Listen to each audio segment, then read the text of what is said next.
इस जंगल में कभी रोशनी राज करती थी, लेकिन अब यहां अंधेरा सांस लेता है। 1 साल पहले आर्यन के पापा, जो एक खोजकर्ता थे, इसी जंगल में आए थे। उन्होंने एक प्राचीन शक्ति को खोज लिया था और उसी दिन वो गायब हो गए। अब आर्यन उसी सच्चाई की तलाश में जंगल के बीच खड़ा था। अचानक पीछे से आवाज। वह मुड़ता है। सामने वुल्फा खड़ा था। दोनों कुछ पल एक दूसरे को देखते हैं। फिर वुल्फा धीरे से मुड़ता है, जैसे कह रहा हो, मेरे पीछे आओ। जंगल के बीच टूटा हुआ किला था। दरवाजे पर अजीब निशान चमक रहे थे। आर्यन की घड़ी हल्का सा चमकती है।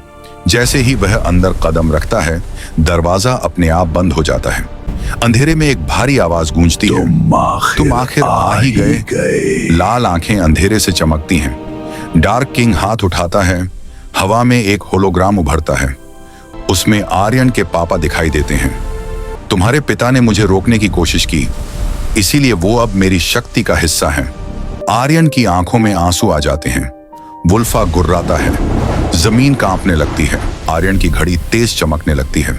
नीली ऊर्जा बाहर निकलती है और एक चमकती तलवार बन जाती है।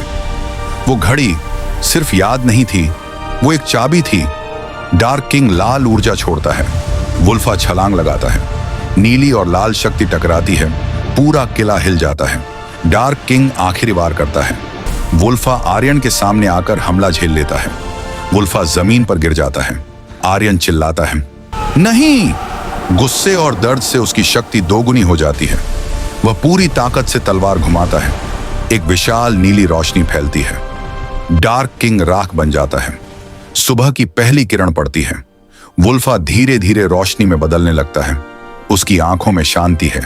अचानक वुल्फा की आवाज सुनाई देती है, मैं तुम्हारे पिता की आत्मा था, तुम्हें मजबूत बनाने आया था।